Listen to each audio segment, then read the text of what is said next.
In order to get these bolts right here on both sides of the leaves, we're going to go ahead and drop the tank because that probably needs to be cleaned out anyways.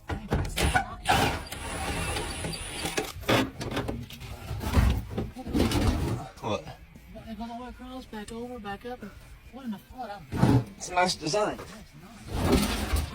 There's the tank right there. Not for sure what's going on with the fuel line. It's got some weird business back here, some Chevy business that doesn't make much sense. Like, what is this loop-de-doop here? Just don't get it.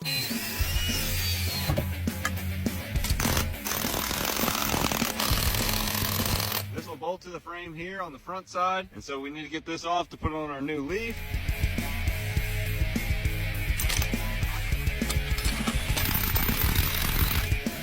So, AutoZone, I got these from. So they're for a 78 Pontiac Firebird, supposedly. Which one's for this?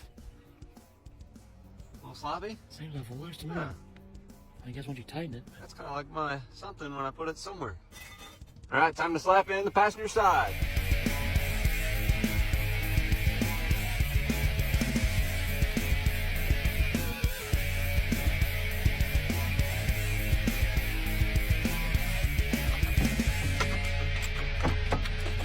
Throw the wheel on here, then we'll drop it down and see what it looks like. So there's going to be quite the difference between this side and the driver's side.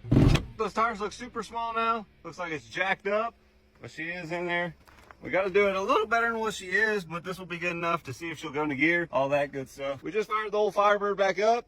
So we did check the transmission fluid. It is very low, and it's also leaning that way, so that's pretty bad. It was barely reading. We don't have a rat hose hooked up here, so we're going to get that right, and also get our fuel system so we don't have to hold the wires on there real quick. We got about 1.5 quarts of tranny fluid in there. Got our nice air filter up on there.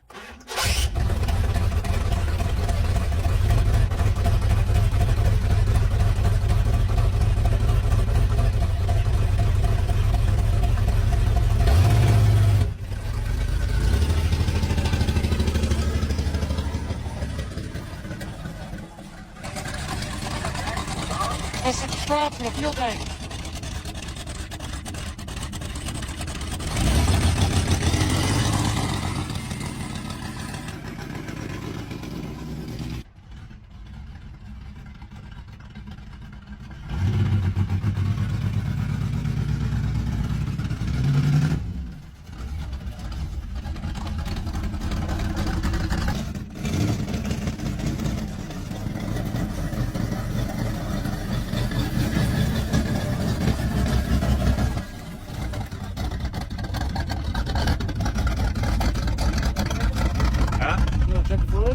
So that 1.5 quart did not do anything. She's still reading like she has nothing.